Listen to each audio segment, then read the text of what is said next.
In the town of Solidar in eastern Ukraine, Mozart Group volunteers raced to evacuate a critically injured civilian.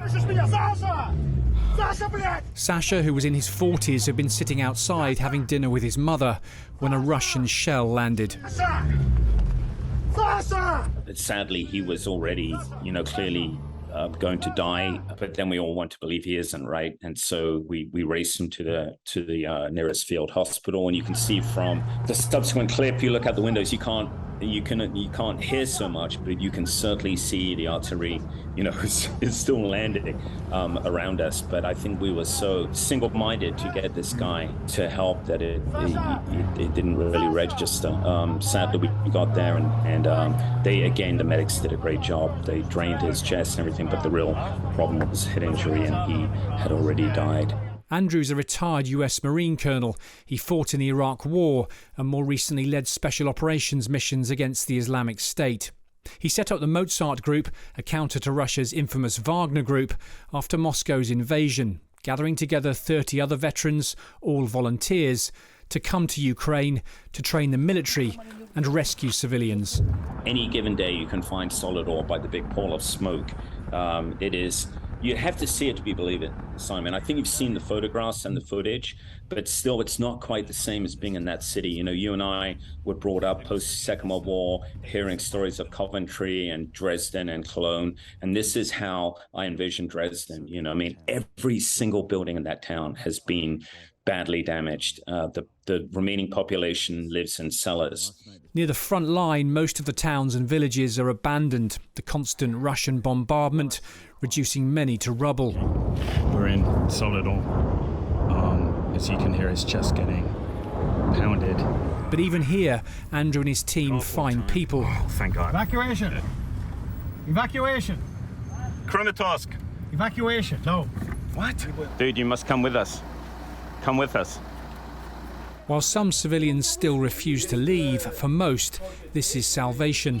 The team working fast to avoid being spotted by Russian drones. Da. The team race from village to village, extracting who they can. Okay. But this, undeniably, is dangerous work.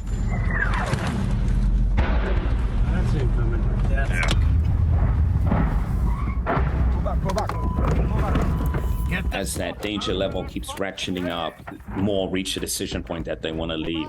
Sadly, I think a number of them have the term shell shock applies. They're just not registering what is going on anymore because it has been happening so long. We see people try and continue with their lives. A lady pruning her roses in the yard, even when there's a Russian artillery landing less than a block away. A man trying to start a leaf blower amidst the debris of his apartment block, for the tiny bit of grass that's out front. You see these things, but they make no sense. And then you realize that, sadly, these people living in an alternate reality that blocks out all these horrible things. The military commander in that relayed to us not to come in.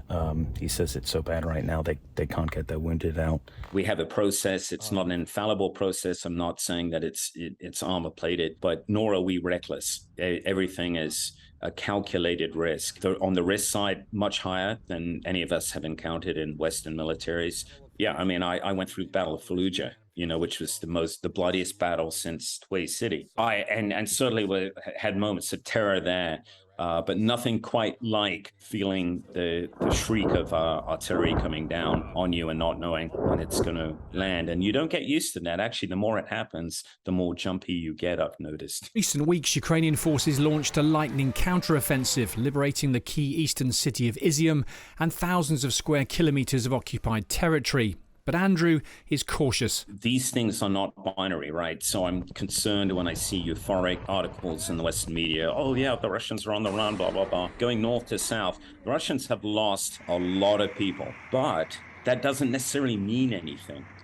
Number of deaths alone doesn't necessarily constitute a victory for the Ukrainians at all. If you look at the amount of land that the Ukrainians have taken, I hate to say it, but it's not that much, tens of kilometers at the most in places. Of course, I'm here. I want the 100% Ukrainians to win. And the reason why I'm saying this is that we have to be honest. Western weapon systems have helped extraordinarily. Yes, there's no doubt about it. But in the end, you need infantry to hold ground. And I'm concerned that the Ukrainians will run out of infantry. Not all the Mozart Group's work involves rescuing humans. In Ukraine, even the most innocent are affected by this war. For these veterans, this is something of a calling, a desire to do something, a mission they feel they must complete. Simon Newton, Forces News. If you enjoyed this video, don't forget to like and subscribe to our channel.